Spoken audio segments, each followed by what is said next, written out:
नमस्कार दोस्तों, Bajrang education YouTube channel में आपका स्वागत है।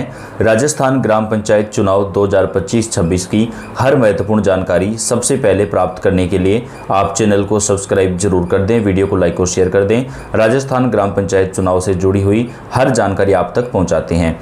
दोस्तों, राजस्थान की ग्राम पंचायत चुनाव 2026 में करवाए जाएंगे। चुनाव कब होंगे, इसको लेकर जो आधिकारिक घोषणा है वो भी आज सामने आ चुकी है। चुनाव कौन सी तारीख के होंगे, लेकिन उससे पहले दोस्तों, अगर आप एक मतदाता हैं तो भी आपको नए नियम के मुताबिक जो है चलना होगा, नहीं तो आप मतदान नहीं कर पाएंगे। जी हाँ दोस्तों, राजस्थान में 2002 के बाद ऐसा अब पहली बार हो रहा है जब मतदाताओं के लिए भी वेरिफिकेशन करवाया जाएगा। यानी आपका अगर पहचान पत्र है आपके पास, आप एक मतदाता हैं, उसके बावजूद आपको जो है वो डॉक्यूमेंट्स दिखाने होंगे। बीएलओ आपके घर घर आएंगे और आपको जो है डॉक्यूमेंट्स चेक करवाने होंगे। राजस्थान में वोटर लिस्ट का महा ऑपरेशन शुरू हो चुका है। 70% से ज़्यादा वोटर्स को जो है वो यहाँ पर दस्तावेज देने पड़ेंगे। किन किन को दस्तावेज देने होंगे, क्या करना होगा, पूरी जानकारी देंगे। इसके साथ ही राजस्थान में ग्राम पंचायत चुनाव पंच और सरपंच के लिए 5 नए नियम लागू कर दिए गए हैं। पूरे भारत में पहली बार राजस्थान ऐसा राज्य बना है जहां पे पंच सरपंच के लिए 5 नए नियम लागू किए गए हैं।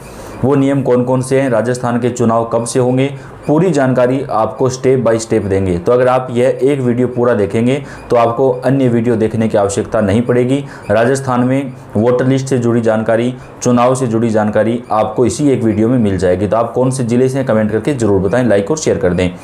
बिहार के बाद अब राजस्थान में मतदाता सूची के विशेष गहन पुनरीक्षण की प्रक्रिया शुरू हो गई है।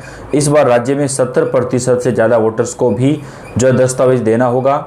मुख्य निर्वाचन अधिकारी नवीन महाजन ने बताया कि बिहार में पहले चरण के दौरान दस्तावेज की अनिवार्यता से जो भ्रम और नैरेटिव बना था, उससे राजस्थान ने सबक लिया है। यही कारण है कि राज्य में पहले से ही वोटर्स की मैपिंग शुरू हो गई थी, जिससे अधिकतर मतदाताओं की पहचान अपने आप सत्यापित हो चुकी है। यानी दोस्तों 50 से 60% जो मतदाता हैं उन्हें कोई डॉक्यूमेंट नहीं देना पड़ेगा, लेकिन लगभग 40% मतदाताओं को डॉक्यूमेंट्स दिखाने पड़ेंगे। तो वो मतदाता कौन कौन से हैं? राजस्थान में सरपंच के चुनाव की तारीखें सामने आ चुकी हैं दोस्तों।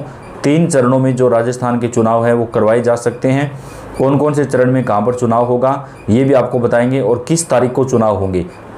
प्रदेश में वोटर लिस्ट के गहन पुनरीक्षण को लेकर शेड्यूल जारी किया गया है, जिसे स्पेशल इनिशिएटिव रिवीजन SIR नाम दिया गया है। 22 साल बाद हो रहे इस विशेष अभियान के तहत जिन वोटर्स के नाम वर्ष 2003 की वोटर लिस्ट में नहीं हैं, उन्हें नाम कटने से बचाने के लिए पहचान के दस्तावेज प्रस्तुत करने होंगे। यानी दोस्तों, अगर आपका वोट 2003 के बाद बना है तो आपको जो है वो अपना वोट ना कटे, इसके लिए आपको पहचान का दस्तावेज देना होगा। जैसे कि आपका आधार कार्ड हो गया, ड्राइविंग लाइसेंस हो गया, आपका राशन कार्ड, यानी जो भी डॉक्यूमेंट वेरिफिकेशन के लिए मांगे जाएंगे वो डॉक्यूमेंट आपको देने पड़ेंगे, तभी आपका वोट जो है वो रह पाएगा।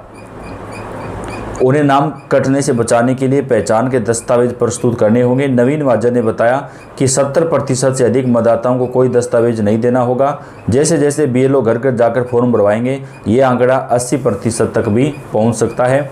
इस अभियान के साथ ही पंचायत और निकाय चुनाव की प्रक्रिया जो है वो सरकार की तरफ से शुरू कर दी गई है। महाजन ने कहा कि राजस्थान में SIR का शेड्यूल जारी होने के साथ वोटर लिस्ट फ्रीज हो चुकी है। 27 अक्टूबर तक राज्य में 5,48,84,570 मतदाता पंजीकृत हैं, जिनकी गणना 52,469 बूथ लेवल अधिकारियों के माध्यम से की जाएगी। अब तक 70% वोटर्स के नाम मैच हो चुके हैं। राजस्थान SIR वाले 12 राज्यों में सबसे आगे है। ECI नेट पर यहाँ 49.37% वोटर्स की मैपिंग हो चुकी है, जबकि गुजरात में केवल 5% और यूपी में केवल 13% ही SIR के बाद हर बूथ पर औसतन 890 वोटर्स रहेंगे और 8819 नए पोलिंग बूथ बनाए जाएंगे, जिससे कुल संख्या बढ़कर 61,309 हो जाएगी। तो दोस्तों, राजस्थान के अंदर अब जो चुनाव हैं वो फरवरी 2026 के बाद होंगे। फरवरी 2026 से पहले राजस्थान के चुनाव नहीं होंगे, क्योंकि फरवरी 2026 तक जो है वोटर लिस्ट का काम चलेगा। उसके बाद में ही राजस्थान के जो चुनाव हैं वो हो पाएंगे। अभियान का पहला चरण दस्तावेज लेने का नहीं होगा, इसमें केवल गणना और फॉर्म भरने का कार्य किया जाएगा। BLO 4 नवंबर से 4 दिसंबर तक घर घर जाकर फॉर्म भरवाएंगे और जो लोग घर से बाहर होंगे वे ऑनलाइन फॉर्म भर सकेंगे। प्रत्येक फॉर्म का एक यूनिक QR कोड होगा। महाजन ने बताया कि इस बार देश भर के सभी राज्यों की voter list machine reading format में उपलब्ध है, जिससे दोहरी प्रविष्टियों की पहचान आसान हो गई है। जानबूझकर 2 जगह नाम रखने वालों पर 1 साल की सजा का प्रावधान है। वहीं घुमंतु परिवारों तक फॉर्म पहुंचाने के लिए वॉलंटियर्स की सहायता ली जाएगी। अब यह देखना दिलचस्प होगा कि फरवरी 2026 में एसआईआर के बाद मतदाता सूची का यह सबसे बड़ा पुनरीक्षण लोकतंत्र को विराम देंगे या उससे अधिक मजबूत करेगा। जनता और राजनीतिक दलों दोनों की असली परीक्षा अब आने वाले महीनों में होगी। तो दोस्तों, राजस्थान के ग्राम पंचायत चुनाव का जो मतदान है वो अभी टल चुका है। अभी दोस्तों राजस्थान के अंदर जो चुनाव हैं वो फरवरी 2026 में ही होंगे। फरवरी 2026 के बाद ही जो है राजस्थान के ग्राम पंचायत चुनाव हो पाएंगे। पंचायत चुनाव में सरकार की तरफ से नया नियम लागू किया जाएगा। तब तक सरकार जो है संविधान संशोधन का काम भी पूरा कर लेगी। पंचायत चुनाव में जो है सरकार की तरफ से 2 बच्चों से अधिक का नियम और इसके साथ ही जो है ग्रेजुएशन या फिर कम से कम 12वीं पास का जो नियम है वो भी लागू किया जा सकता है। राजस्थान में आज से मतदाता सूची के विशेष गहन पुनरीक्षण कार्यक्रम की शुरुआत हो गई है। 27 अक्टूबर को मुख्य चुनाव आयुक्त ज्ञानेश कुमार ने देश के 12 राज्यों में मतदाता सूची के पुनरीक्षण करवाए जाने की घोषणा की थी। इसमें राजस्थान भी शामिल है। इसके बाद सोमवार रात 12 बजे मतदाता सूची को फ्रीज कर दिया गया। इसके बाद मंगलवार 28 अक्टूबर से वोटर लिस्ट को अद्यतन करने की प्रक्रिया शुरू हो गई।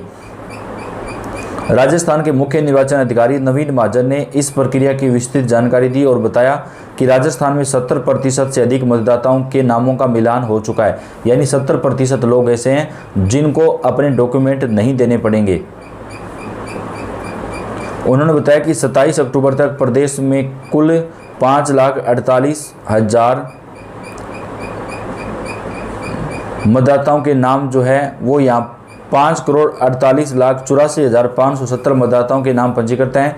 वर्ष 2002 से 2005 की वोटर लिस्ट की तुलना में अब तक 70% मतदाताओं के नाम दोनों सूचियों में एक समान पाए गए हैं। शेष नामों का मिलान अभी प्रक्रिया में है।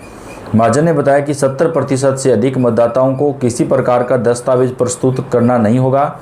बिहार में दस्तावेज जमा करने को लेकर जो भ्रम उत्पन्न हुआ था उससे सबक लेते हुए अब जिस दिन घोषणा की गई उसी दिन तय कर लिया गया कि इतने मतदाताओं को दस्तावेज नहीं देने होंगे। जैसे जैसे बीएलओ घर घर जाकर फॉर्म भरवाएंगे और दस्तावेज संग्रहित करेंगे, यह संख्या और बढ़ेगी। बीएलओ घर घर जाकर एन्यूमरेशन फॉर्म भरवा रहे हैं। यदि कोई परिवार 3 बार मिलने के प्रयास के बाद भी नहीं मिलता तो बीएलओ घर पर नोटिस छपवा करेगा और फॉर्म डाल देगा।